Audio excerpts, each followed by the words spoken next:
road. But if you don't, you should really get in tune.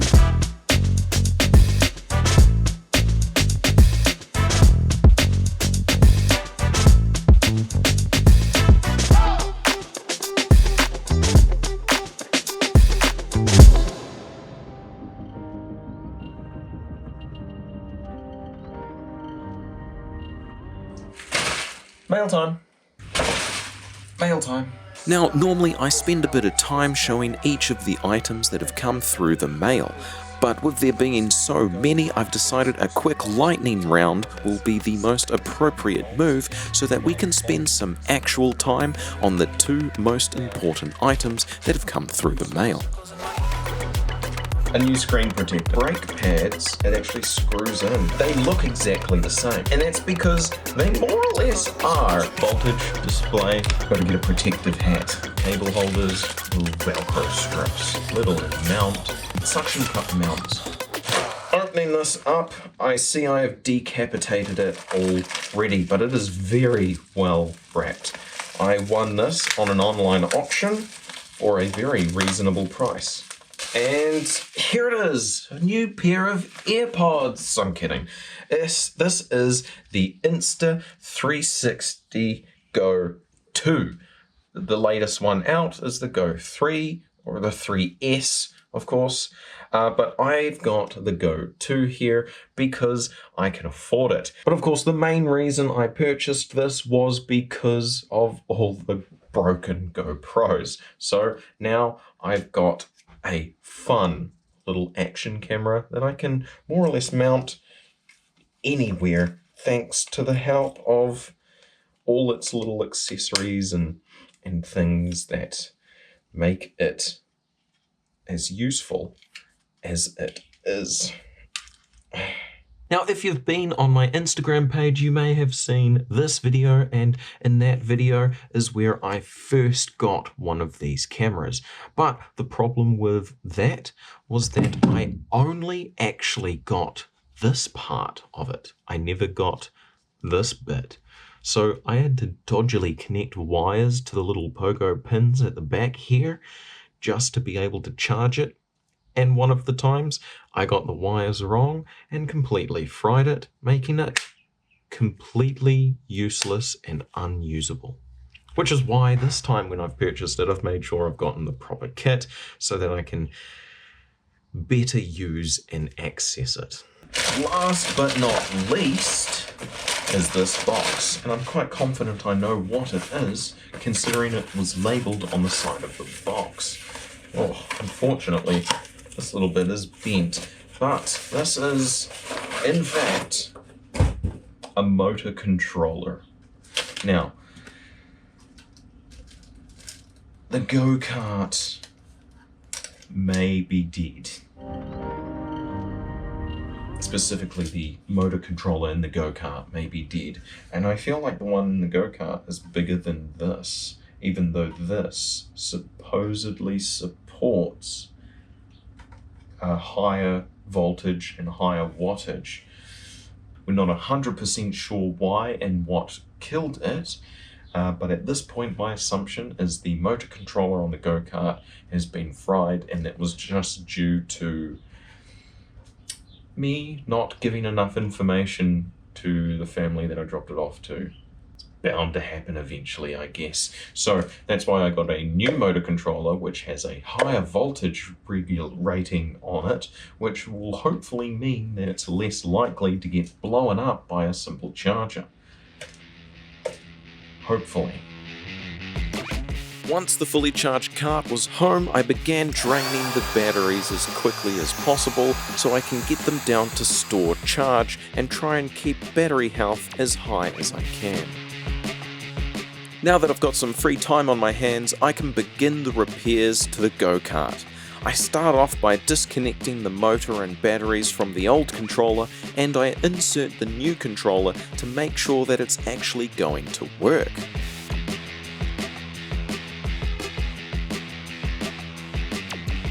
With basic controls and configuration set, I can begin taking out the old stuff so that I can put the new system in place. Removing the rest of the wires, and then unbolting the 2 bolts holding in the controller and removing it from the bottom.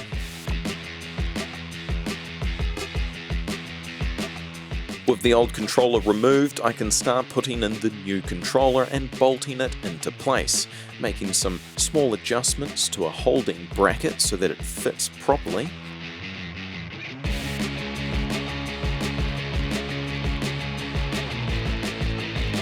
I then begin wiring everything into place, starting off with the battery terminals at the coupling link point.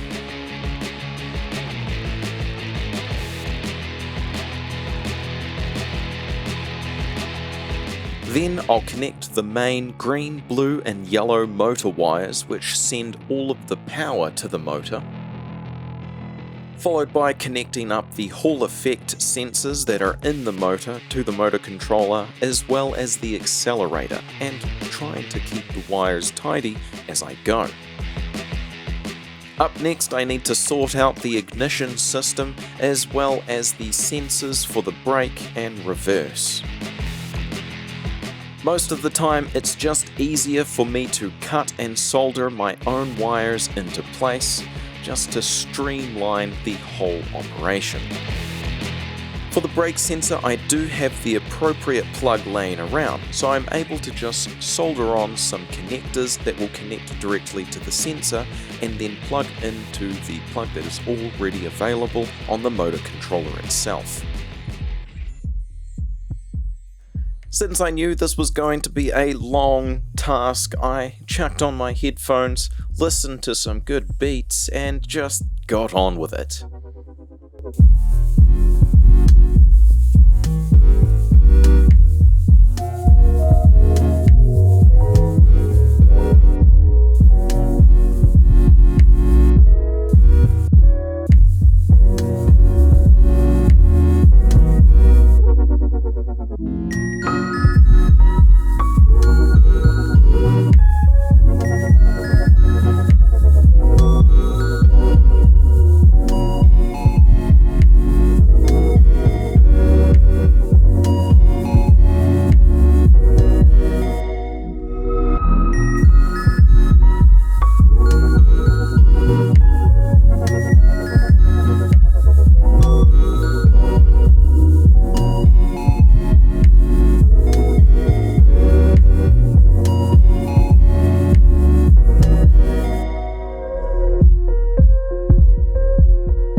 With all my main connections put back in place, it was just time to tidy up the wires and make sure that all of the batteries are connected up properly to the battery management system as well as the ignition system and the main controller itself.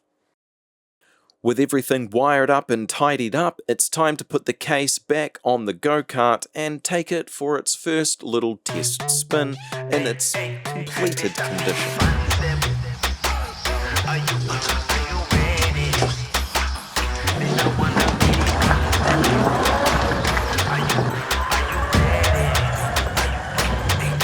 I say we got no time for this. We gon' get it, not go work or hit. Yes I said it, what I do is grit. Watch me do this, power activate. Feed the fans them. Tell me are you ready? Tell me are you ready?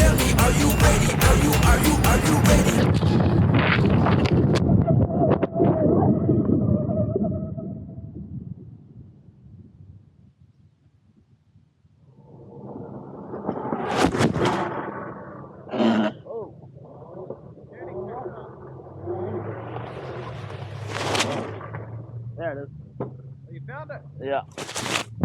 Hey! Oh man, looks like I definitely ran it over.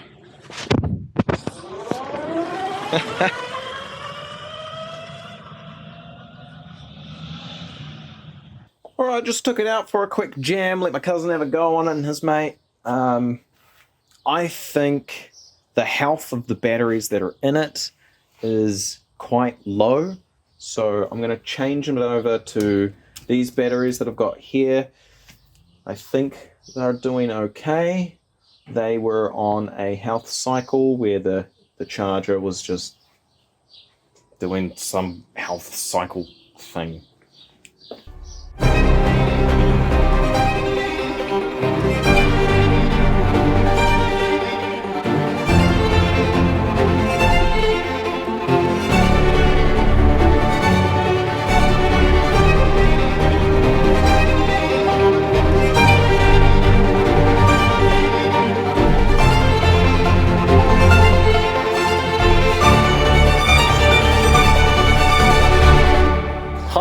And something sweet. I know I didn't cover it very much, but over Christmas I sent this off to my mum's place, and due to me not telling them exactly how to operate the charger, I think it blew up the controller that was originally in it. So right there on the spot I purchased a new controller, which amazingly arrived in 3 days, so I wasn't ready for it. But today on the 9th I have finally put it all back together and installed the new controller, and it is working perfectly. I do think it is slightly underpowered due to the controller in there now has a max of 80 amps, where this supposedly has a max of 95 amps. So acceleration isn't as high as it was, but that could also be due to the batteries being just below half full. Maybe. I don't know. But it is working and it feels great and I'm already enjoying it. Unfortunately, I have work, so this will have to wait for another day.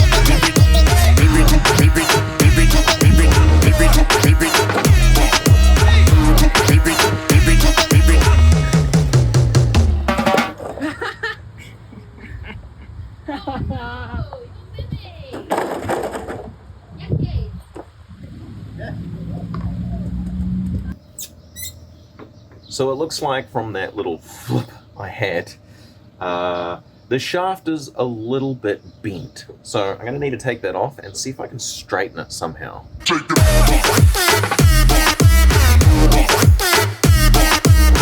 Okay, so taking it off isn't much of an option, and manhandling it into place, well, it doesn't seem like that has done much to help.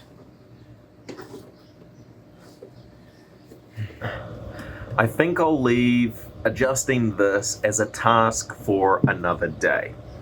Now that this go-kart is all put together and in good working condition, to the point where I'm able to crash it without actually fully damaging it, at least not that I can tell, other than a bit of a scuff mark here, and I may have bent something somewhere, but that one's perfectly fine. So now I can move on to the second go-kart, and trust me, once I've finished working on that go-kart, that's when the real upgrades are gonna start happening.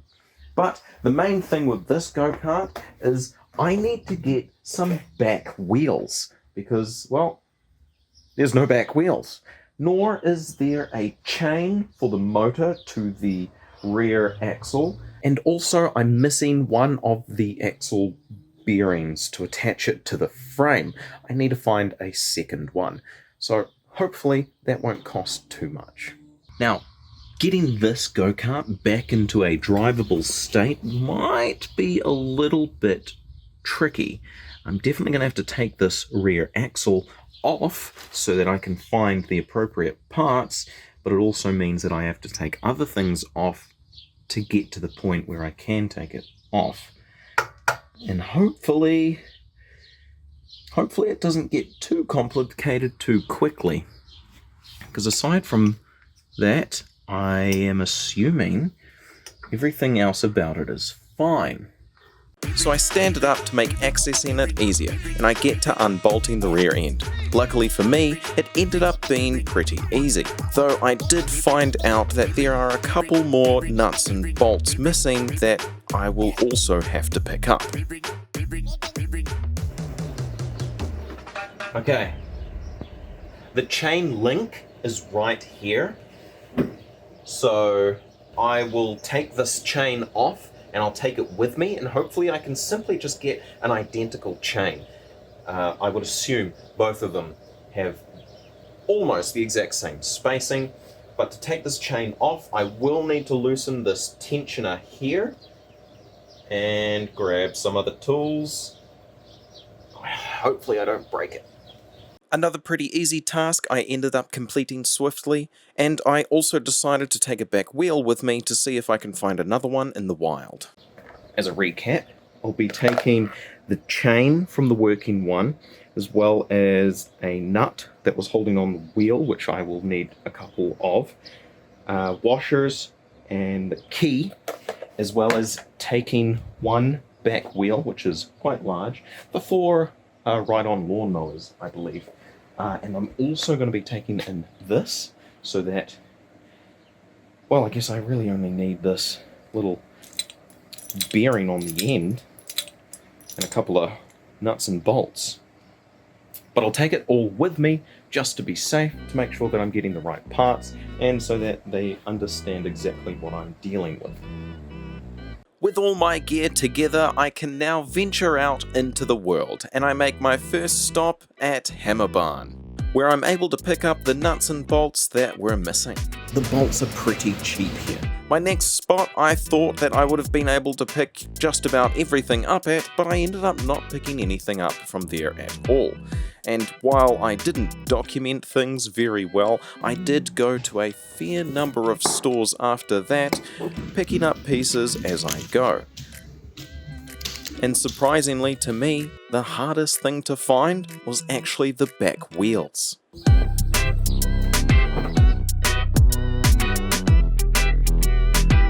So I've been really lucky, and I've managed to find just about all the parts I need. Except for the wheel. I don't know, I guess this was like custom made, and this is a bit of an odd choice, and well, the tire's easy to find, but yeah, no. I wasn't quite able to find another pair of wheels, even at a different size. So that's put a bit of a wrench in the, a spanner in the spanner's work. So I can at least move on and do the rest of it. And so that's what I did. After putting the bearing into the holding part as instructed by the store that I purchased it from, I then put the chain and the wheel back onto the working go-kart.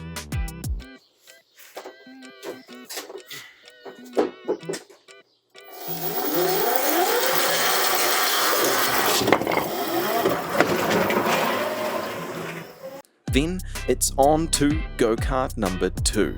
I begin putting all of the parts on that I have acquired and making sure that everything fits well, and it seems that it all does as expected. With the motor controller on, the back axle all set up and connected with a chain, all I really need is the back wheels and to put all the batteries in and finish up the wiring. Right, so the rear axle is on, bearings are in, I've wired up the motor, I've got the motor controller on, we're ready for batteries to go in. I just need to get some wires to link the batteries, but of course the hardest thing to find right now, is going to be these back wheels. I don't know why it's so difficult to find these back wheels. I've been looking for the last couple of days. I'm thinking I'm just going to have to get it custom made, which is going to be really expensive. I've already gotten a couple quotes and not too interested in paying that price as of yet. I'm going to keep looking around, so hopefully I do find something. So until then, it's going to be left strapped up like this, but everything's connected. In theory, back wheels, batteries in, and it's ready to go. In theory. Maybe even in practice. Foot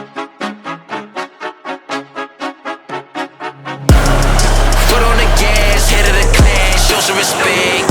Fresh off the jet, run up the bags. I came for the check, cause I gotta, like I invented this. Know if I start, I'ma finish it. Beating the odds that I've been against. I ain't no regular citizen. You just a small fry. We do this in real life.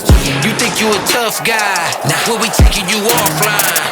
I know they ain't been where I been. In the field where they stuck on the bench. When you looking at